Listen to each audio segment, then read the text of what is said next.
बिस्मिल्लाहिर्रहमानिर्रहीम। नहमदुहु व नसल्ली अला रसूलिहिल करीम, अम्मा बाद, फ़ऊज़ु बिल्लाहि मिनश शैतानिर रजीम, बिस्मिल्लाहिर रहमानिर रहीम। मैं हूं प्रोफेसर हकीम साख सुल्तान और अपने यूट्यूब चैनल से आपको खुशामदीद कहता हूं। दोस्तों, आज हम बात करेंगे पार्किंसन डिजीज, जिसे हम तिब की ज़बान में राशा कहते हैं और आम ज़बान में इसे कांपना कहते हैं, जैसे हाथ का कांपना, टांगों का कांपना, जिस्म के मुख्तलिफ आज़ा का कांपना। दोस्तों, हमारे ब्रेन के अंदर एक पार्ट होता है जिसे हम कहते हैं मिड ब्रेन, और इस मिड ब्रेन के अंदर एक और पार्ट होता है जिसे हम कहते हैं सबस्टेंशिया निग्रा। इसके अंदर न्यूरॉन्स होते हैं और ये न्यूरॉन जो है वो एक केमिकल रिलीज करते हैं जिसे कहते हैं डोपामिन, और ये डोपामिन बेसिकली न्यूरोट्रांसमीटर का काम करता है, यानी ये हमारे इरादी उज़लात जो है उनकी मूवमेंट्स को कंट्रोल करता है। दोस्तों, अब हम देखते हैं इसकी वजह क्या होती है कि पार्किंसन क्यों होता है। साइंस ने अभी तक इसकी कोई खास वजह बयान नहीं कर सकी कि इसकी क्या एक मखसूस वजह हो सकती है जिसकी वजह से बीमारी होती है। तो इसकी मुख्तलिफ वजूहात बयान की जाती है। में सबसे कॉमन जिसकी वजह ये है वो है इसको जेनेटिक्स, यानी वरासत के जरिए ये बीमारी जो है एक नस्ल से दूसरी नस्ल में मुंतकिल होती है। यानी जिनके माँ बाप को जो है वो राशा की बीमारी हो तो उनकी औलाद में ये बीमारी ट्रांसफर होने के चांसेस बहुत ज्यादा होते हैं। इसके अलावा अगर किसी के दिमाग में कोई चोट आ जाए जिसे हम ट्रॉमा कहते हैं तो उसकी वजह से पार्किंसन डिजीज हो सकती है। इसके अलावा अगर किसी का सेरेब्रल ट्यूमर, यानी दिमाग के अंदर अगर ट्यूमर वो बन जाए तो उसकी वजह से भी जो है वो पार्किंसन डिजीज हो सकती है। दोस्तों, अब हम देखते हैं इसकी अलामात क्या होती हैं। जैसे कि हमने पहले बताया कि जब मिड ब्रेन जो है उसका जो पार्ट जो था जिस्म का सबस्टेंशिया निग्रा का, उसके न्यूरॉन जब कमजोर होने लगते हैं, किसी वजह से वो मरने लगते हैं, तो ज़हर के दिमाग भी कमजोर हो जाता है। तो सबसे पहले इंसान की याददाश्त जो है वो कमजोर होना शुरू हो जाती है। इसके अलावा मरीज के, चूंकि मैंने बताया कि जो इरादी उज़लात होते हैं वो उसको इंसान के ऊपर उसको कंट्रोल नहीं रहता, इसलिए उसकी आपको आईज जो है वो प्रॉपर ब्लिंक नहीं करती। वो अपने चेहरे के जो एक्सप्रेशन देना चाहता है वो नहीं दे पाता।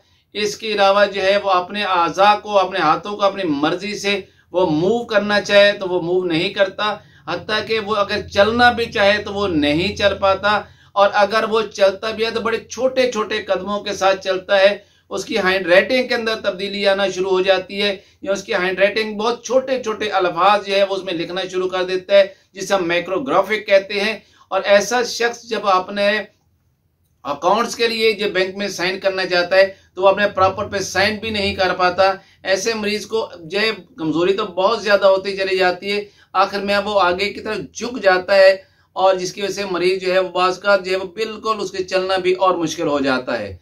तो ये तो दोस्तों इसकी अलामात थी। अब हम देखते हैं कि हम इसकी तशखीस कैसे करेंगे।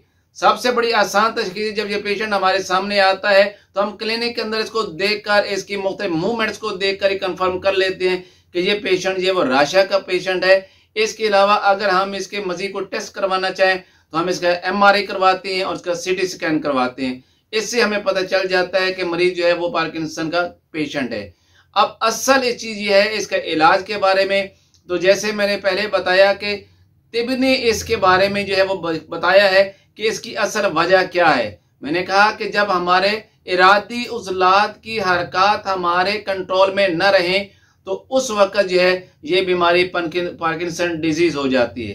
दोस्तों, अब ये इरादी उज़लात की हरकत हमारे ताबे क्यों नहीं रहती। जैसे मैंने पहले भी आपको बताया कि हमारे मिड ब्रेन का एक पार्ट जो है जिसे हम सबस्टेंशिया निग्रा कहते हैं, दरअसल उसके न्यूरॉन्स जो हैं जब वो डेड होना शुरू हो जाएं, जब वो वीक होना शुरू हो जाएं तो ये बीमारी लाक होती है।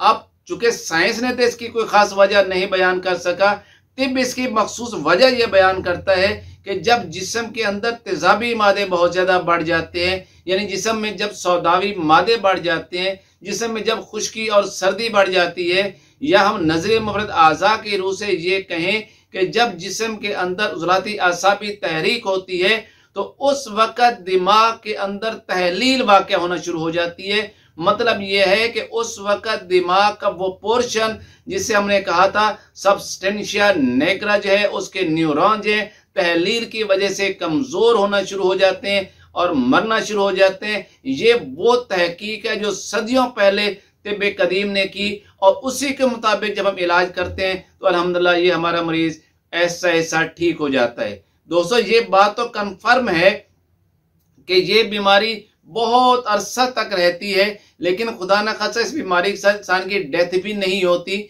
और हम ये भी देखते हैं कि ये बीमारी मर्दों की निस्बत औरतों को कम होती है और ये बीमारी मर्दों में 45 साल की उम्र के बाद होती है।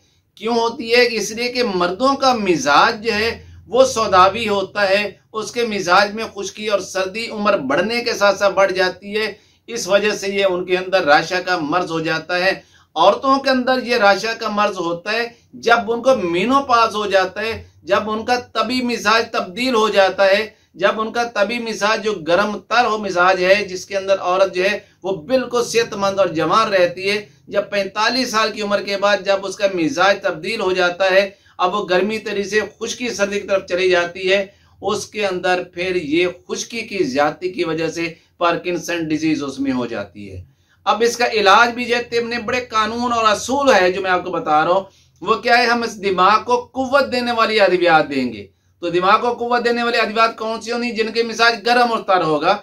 इस मिजाज की जब अद्वियात हम मरीज को देना शुरू करते हैं, इस मिजाज की ग़िज़ाएं देना शुरू करते हैं, मरीज को इस माहौल में रखा जाता है, तो मरीज के ऐसा जो न्यूरॉन कमजोर हो गए थे वो ताकतवर होना शुरू हो जाते हैं और मरीज का जो है पार्किंसन या राशा या कंपन का मर्ज ऐसा ठीक हो जाता है। और इसके लिए बड़ा ही आसान और सादा फार्मूला जो हर शख्स आराम से बना भी सकता है। ये तकरीबन पंसारी की दुकान से आपको चीज़ें बड़ी सस्ती और आराम से मिल भी जाती हैं। तो दोस्तों नुस्खा मैंने आपके सामने रख दिया है, लिखा हुआ है। मजीद मैं आपको बता भी देता हूँ, इसमें काली मिर्ची है वो 10 ग्राम लेना है, सौंठ जो है वो 25 ग्राम लेना है, नशादा 25 ग्राम लेना है, सौंठ जो है वो आपने 50 ग्राम लेना है और सना मक्की जो है वो 80 ग्राम लेना है। तमाम चीज़ों के अलग अलग पाउडर कर लीजिएगा और फिर इनको मिक्स करके 1 ग्राम की मिकदार में दिन में 3 दफ़ा खाना खाने के बाद आप इसे इस्तेमाल कीजिए। इसको ठीक होने में कई माह लगते हैं, लेकिन बाहर का मरीज अल्टीमेटली ठीक हो जाता है। तो ये कोई लाइलाज मर्ज नहीं है, लेकिन सिर्फ इसके असूल और कानून के बारे में आपको इल्म होना चाहिए, जो मैंने आपके सामने ये रख दिया है। अगर आपको मेरी ये वीडियो पसंद आए तो इसे आप लाइक कीजिएगा, दोस्तों को फॉरवर्ड कीजिएगा और मेरी ये वीडियो सुनने का बहुत ज़्यादा शुक्रिया। Professor Hakim Ishaq Sultan from Lahore.